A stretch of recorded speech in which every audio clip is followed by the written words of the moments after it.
ontherock.com. And if you register using the promotional code LAURA, LAURA, you'll get an extra $10 off the already low price of $59. So keep that in mind. It's just one way to begin to connect with other writers in this area. John, you told us some stuff about yourself back in December, but it's very likely we have new listeners or people would need some refreshment on your particular background, not only personal, but with baseball, as that's what you've been writing about. Yeah, let me tell you a little bit about it. First, actually, I want to tell people too, with Writers on the Rock conferences at Bear Valley Church in Lakewood, Colorado, 8:30. I think it's 8:30 to 4. I actually have the honor and the privilege to be one of the breakout speakers there, so you'll be able to come and meet me as I discuss some stuff. But as far as baseball career goes, my baseball career started in Minneapolis, Minnesota. I lived in Eden Prairie, suburb of Minneapolis. Played throughout, obviously, my entire high school career, and then growing up all the time. And I'll throw some throwback pictures up on that website that my mom just gave me, some throwbacks. But from there, went on to play in college. Played all 4 years in college, and after my playing career was over, it was a bummer that I wasn't drafted and gone into pro ball. But went into sales, and I was in sales for a couple of years. And then after that, I was really missing the sport. Kind of a hole in my heart was left, so went back into it and got into coaching and coached for a number of years up until my son was born, when I retired from the sport. And then got into the whole writing career. Kind of put it on my heart that I still had a lot of stories and a lot of things to talk about inside of the game. And from my own personal experience, I thought some people could relate to my characters, so started writing, and that's where Paint the Black came from, and as well as Sitting Dead Red. Wow, that's quite a career. It's like you weren't going to get away from baseball, by gum. You're just not going to do it. I wanted to remind you, listeners and folks that would like to view this, that we are live on Ustream or on our website, which is www.kusdenver.com. And if you'd like to have a look at us, we're worth it. Yeah, we're cute. Or maybe on your mobile device too. You can pick that up. So we wanted to offer that to you. We want to welcome many people to the show, but I want to talk a little bit about Sitting Dead Red. We spoke about, in December again, we talked about Paint the Black, and you explained that term was a pitching term. And now Sitting Dead Red has come out. And I want to emphasize, this is not a sequel, is it? No, it's a completely original story. Right, which is just amazing. We've kind of been shooting the breeze here before the show about the similarities, contrast, and comparison of the two books. There are some similarities, but a completely different plot. Anyway, on Sitting Dead Red, can you explain that term to people? Yeah, absolutely. So Sitting Dead Red is a hitting term. So obviously went from a pitcher to a hitter in the two books, but essentially what it means is a player is waiting, or he knows the pitch is coming in a specific count, and then he's sitting on the pitch. So the term Sitting Dead Red essentially is a fastball. The hitter is sitting on the fastball, or he knows it's coming and he's ready to drive it to the outfield. For whether it's just taking the ball to the gaps and whatnot, but it's essentially just means that a hitter is sitting on a pitch that he knows is coming. Wow! And as I've read this book, I have learned. My son did play baseball for a lot of years, and I once told John I didn't know much about baseball.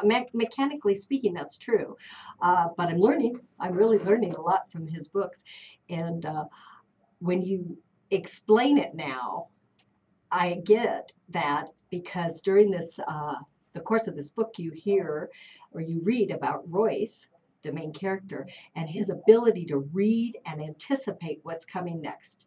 Yeah, it's cool to write those types of stories and write those types of characters, because I have lived it and I have that experience, so I kind of know the lingo and the inside and outs of the game. But also at the same time, I want to make sure that a person that doesn't know baseball well, or if at all, can still understand exactly what's happening inside of the book. And then people that do know the sport really well can understand and appreciate my experience and where it's coming from.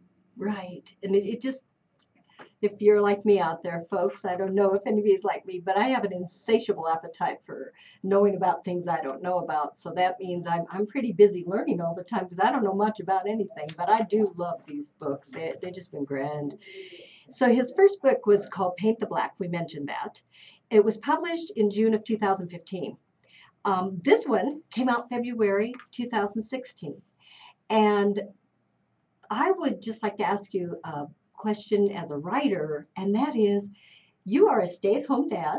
You have two little kids, right? And Yep. one's an infant. Yeah, one's 6 months and one's Oh, 4. right. So this is a full-time plus job.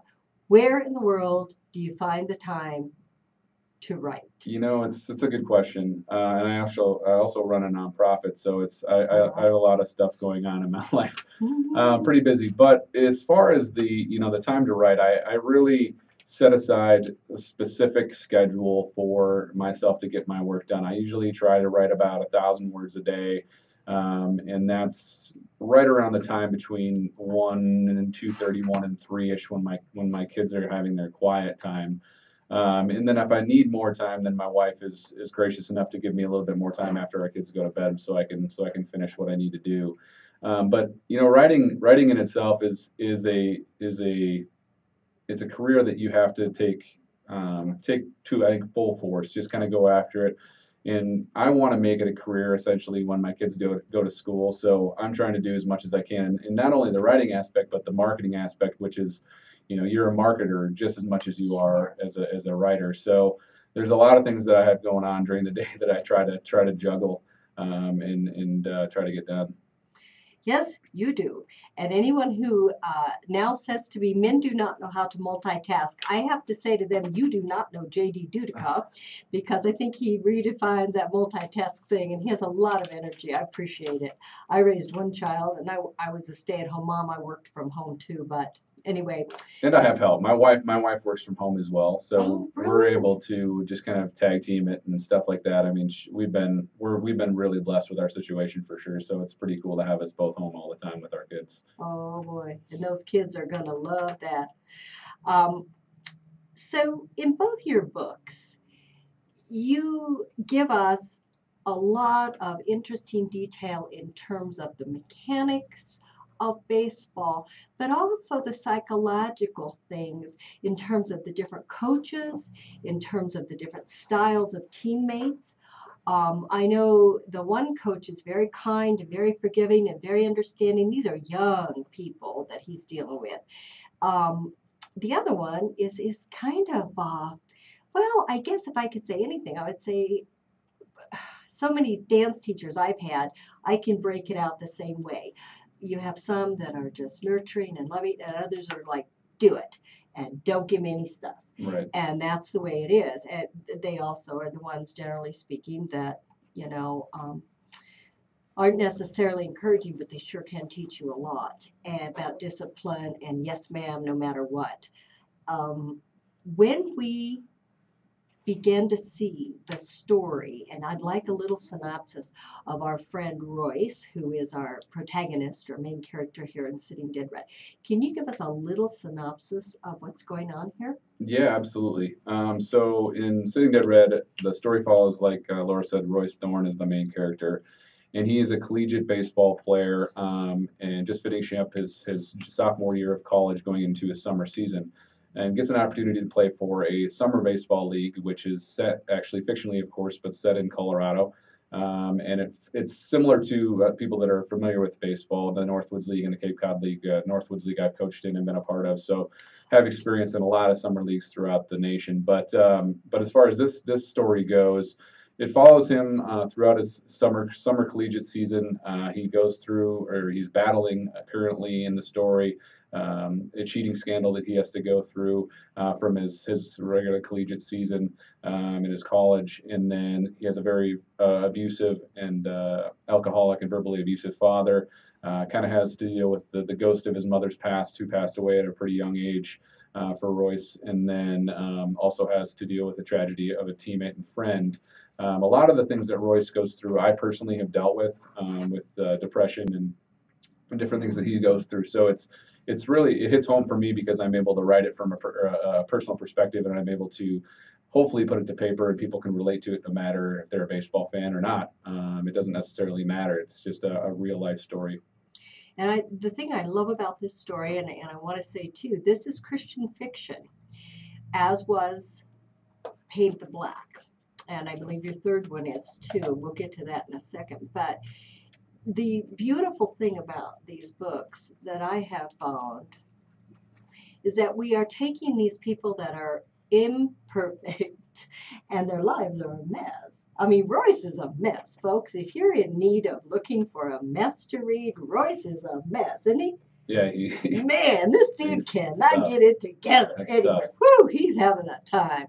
But as the book progresses, you can begin to see the beautiful redemption of God's grace through the people he meets, through the situations he encounters, and sometimes God lets us fall all the way on our bottom before he begins to pick us up, or before we realize that we need to grab that outstretched hand to pick us up. And that is certainly a theme in John's writing, is it not? Yeah, and as it was in my own life, I grew up for 27 years of my life not being a believer, not being a Christian, in a place where essentially I thought I was God, as a lot of people, maybe in sports do, and they kind of not necessarily worship at their own Mecca, but at the same time very they're very they have a self-worth that their understanding of themselves and belief in themselves kind of supersedes a lot of things that they could even think about or even believe in. So that was my story, and I think that hopefully comes out in my writing, and have them go and drop the characters into a pretty dark spot and have to be able to find themselves trusting God throughout it. And I think that's really an important thing, and I'd like to pick that point up here in a few minutes about not only redemption, but the influences of parental involvement in our lives. But before we do that, it is halfway through our half hour, and it's time to do some shout outs. So John, we've talked about this before, and of course there are always people who have helped us along the way, and this is one of your opportunities to say thank you to them. And I think we always say thank you, attitude of gratitude. Yeah, I just want to obviously thank my wife first off. She's been gracious enough to let me try to live my dream and try to make this thing a career. The biggest thing with our relationship is she's like I said, she's kind of been there and able to let me do it. And then Deb Hall, my editor, obviously she did another amazing job with Sitting Dead Red. And then all my beta testers I think I had 12 beta testers on Sitting Dead Red. So they did an excellent job as well. I actually want to give a shout out to my sister. She was very disappointed that I didn't put her in my acknowledgments. Okay. So I wanted to give her a shout out, and I'm like, well, next book I'll definitely put you in the acknowledgments. So I wanted to give a shout out to my sister. She's been very gracious and very appreciative of my work and supportive as well. And then Laura, you've been an inspiration for me, giving me these opportunities. And being able to come on the show as well, and then David Rupert and the Writers on the Rock group has been great. Well, I'm so thrilled that you're here with us. I think God certainly gives a lot of wonderful gifts to folks, and He has given you a lot of gifts, athletically, academically, musically.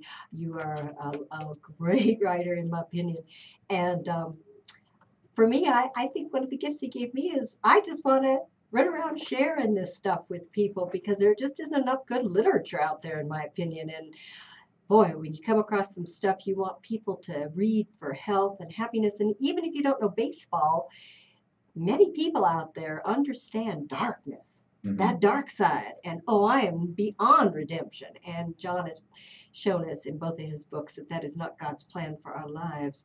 And I also want to say, but I think part of the author show is to show people an encouraging hand and say, yeah, you can do this. And speaking of saying, yeah, let's say, yeah. And thank you for joining us, to the international and national audience that is here with us this afternoon on KUHS Denver's Author Show. And my goodness, who do we have? Well, being nearsighted, I'm going to have to ask. It's like Mexico, Oh, the U.S., yeah. Las Vegas, You Romania. bet. Bucharest, Germany. We want to say hi to the people in Romania, in Japan. We have Las Vegas, which is in this country, of course, but we really want to thank our American brothers and sisters in Las Vegas and here in Denver. We have San Francisco here. We have Indonesia. We have Des Moines. Oh, in Iowa. I have some folks in Iowa. I love Iowa. And just all kinds of people. Colombia and many from the United States. There's Brazil popping up in Spain. So we want to welcome you and say thank you for tuning in to KUHS Author Show. We really appreciate you listening. We hope that we're supplying encouragement if you want to be a writer, encouragement no matter what you want to do in your life. So let's go back with John Judica, who is our guest here this afternoon. He's written 2 books on baseball. They're Christian fiction. And I wanted to say that you definitely called attention, I believe. And if I'm wrong, please sort me out on this. You called attention to the influences behind the players, the different parental influences, coaching influences. But for right now, I want to focus on parental. I was a baseball mom. My son played baseball. And I've shared with you that he decided to be a musician. And so he chose that. And we were supportive of that as well. But both of these young men have some interesting parental influences. I'd like to focus on Royce from Sitting Dead Red. And we did talk about his alcoholic and abusive father. So would you give us a little information on that? Sure, absolutely. So, the characters, both Royce and Jack. Jack in Paint the Black, he has both of his parents. His mother is very supportive. She's a great woman. I wrote her from her perspective because I wanted her to be able, or I wanted people to be able to relate to her as a mother. And I think that, or hopefully I did that. And then his father in Paint the Black is also supportive, but at the same time he might take it too far, trying to live vicariously through his son and really pushing him to a position that he doesn't want to be in. Now with Royce and Sitting Dead Red, Royce lost his mother at a very young age, so you don't meet her. Obviously, actually you do meet her, but I don't want to give anything away. But his father is very an alcoholic, which stemmed from his mother's death, and then has kind of not blamed his son Royce for a lot of things that have happened in his life, but at the same time hasn't taken responsibility for his terrible attitude. And I personally didn't have a father or mother in that position, but I've known lots of people that have. So I wanted to write it from a realistic standpoint, and that's what I try to do with my characters. And if there's stuff that I don't know about, I either ask people or try to do as much research as possible, or it can just be from strictly imagination. But there's definitely a lot of realism that I want to make sure comes through all of my books and all of my writings, because I don't want to discount the people that are reading it, because if they have that specific scenario or that past, I don't want them to be like, oh, that doesn't make any sense. That's not right at all. So I'm definitely trying to write it from a perspective of someone who has been in that situation. Well, I think authenticity is always an important thing for authors. When I wrote my book, there was in Dolores Like the River, there was a spot where I was talking about sitting out on a balcony in Silverthorne, Colorado, and 20-degree weather. It was snowing. And a friend of mine at a writer's conference, said, you better go back and make sure that was, because somebody will call you up and say, hey, lady, it was 68 degrees and I was fishing in Silverthorne that day. Okay. So there are people out there that'll catch us, and that we can't live in fear of that. But I did. I actually went to the weather site and looked that up for that year. And yes, sir, I remembered it right. But I think you've done a wonderful job portraying the authenticity of that very dysfunctional, abusive family. And even through that lens, God works. And he says, I know that's what your folks are telling you. I know that's what those people are telling you. I'm telling you something else. Right. You're mine, and I'm telling you, your picture's on my refrigerator. We are that special to God. Right. And I mean, like you had hinted at earlier, obviously Royce is in a dark place, and you'll see kind of once you finish, or once you get through the entire book, that it was written in that way for a very specific reason, as is, Paint the Black as well, like you had mentioned, where Jack has come through some obstacles that he has to come through, but then ultimately gets redeemed through it. So yeah, I mean, I wrote it in a perspective that I wanted people to be able to relate to them. So again, it's not something that you love baseball. Baseball is in there. It's the setting. It's the backdrop for people that love the sport. But at the same time, anyone who's lived that situation can relate to the characters. Absolutely. And self-worth is a huge theme throughout your work. Self-worth. And as parents, I know I see it with different groups of people whose children are doing competitive anything. It's a real fine line to encourage and to give motivation and not overdo it to the Right. point where the kid, I mean, I know people I've danced with for years and they'll say, I'm done with this. Right. And it's like their folks say, okay, let's go on to something else, as my son did with baseball. So, that's really important not to live that vicarious life Right. through our children. They're not here as mini me's. Right. They're, Yeah, absolutely. I mean, could you see a mini me? Good Lord, you wouldn't Yeah. even be able to see them. Yeah, they're their own individual and own person, and that's, as a Right. father now, I Oh, yeah. obviously understand that too. But yeah, it's something where you don't want to push them to something they don't want to do. That's right. And that's the beautiful thing about our Heavenly Father. And I think you pointed that out in both books. You also do on your blog. John, tell us how people can get your books, read your blog, stay in touch with you. Obviously, the Writers on the Rock Conference, they can come and be in your breakout session. But what else is going on that we can find you online or? Sure. So both my books, Paint the Black and Sitting Dead Red, are available on Amazon. Okay. You can get them in ebook or paperback, either one. I actually have a novella that I will be giving away for free. All you need to do is visit my website and sign up for the free novella, and you're able to get that. And the website's just www.jddudycha.com. And you can get the free novella. That's a completely original story that I put out in conjunction with Sitting Dead Red. So it's about a minor league baseball player again, but completely different than both Royce and Jack. It's not similar at all to those guys, but it's a really cool kind of um, what's the word? Kind of a piece that the guy is not like Royce and Jack, where he's a stud athlete. He's just kind of a guy in the back burner, but comes out and really performs for the team. And then that one's available, like I said, for free on my website. And then my third novel, I'm hoping to publish at probably around October, November timeframe. My thought was to do an every 8-month process with the 3 books. So that's my hope, is to do it around October, November. And it's called Chasing the Dream, and it parallels 2 brothers. And that story is again completely different than Paint the Black and Sitting Dead Red, and it's going to be a really fun one. Well, I have a lot of reading to look forward to, and I have to tell most of you folks out there, I'm not a good reader. I have a problem sitting down for very long, but I did sit down and read this one, and I think you owe my husband an apology, because I put dinner in right before that pool party piece, and the squash got burned. So you just call Keith up and tell him you're sorry for being such a good writer. Ladies and gentlemen, our time's just about up, and I want to thank you all for joining us here on KUHS Denver's Author Show. Albert Quintana will be back on March 1st, or I apologize, March 4th, with his very special guest, and her name is Tammy Garrett Williams.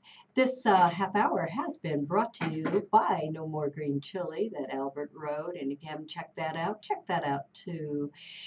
Until we see you again, I just want to thank all of you for tuning in, and I want to make sure that John agrees to come back, because he's just such a great guest. Yeah, I'd be happy to come back, as long as you'll have me. It'd be awesome. Maybe at around the time of when the 3rd one drops. That would be probably the best time, I think. Wow. But again, I'd be happy to come back whenever. That's wonderful. And for writers that are out there, John, what would you like to say, just in a few seconds, or Sure. Yeah, about encouraging other folks to use that gift? Just just be diligent about your time. If you really want to write, then kind of set out that hour to 2 hour time slot that you can do either. I mean, if you're best at writing in the morning, do it before work. If you're still working, or if you're best in the afternoon or nighttime, whatever your scenario might be, just stick to it and make sure that you're getting what you need to get done, and you will get your stuff done. I've run into so many different people that have said they'd love to write a novel, but at the same time, they just don't have time to do it. So, and I completely agree with that. But if you're diligent at it, you can definitely get it done. There you go. Follow your dreams, folks, but they take a lot of work. So we are now wrapping up our show, and my name is Laura Padgett. If you want to catch up with me, I'm at lauralpadgett.com. And I will also be at the Writer on the Rock conference, but I will just be taking tickets and greeting folks this year. So at any rate, this is Laura and John Dudica. Uh-huh. You can come see Laura. We got a lot of cool stuff going on at the breakout session at the Writers on the Rock. I think we got like 24 breakout speakers this year. That's right. So it's gonna be pretty cool Okay. to have all those people there. Right, and there'll be booksellers too. We'll be selling books and signing them. So until next time, I want to remind you that every story you hear, every story you share, helps to weave together the fabric of this beautiful God-given creation called the human family. And the more you hear and the more you share, you realize we really do belong to one another. So I just want to say, go and make this a good day. Better yet, make it the best day of your life. God bless. Bye-bye. KUHS listeners, Janine here, host of By Ya on Wednesday afternoons. I would like to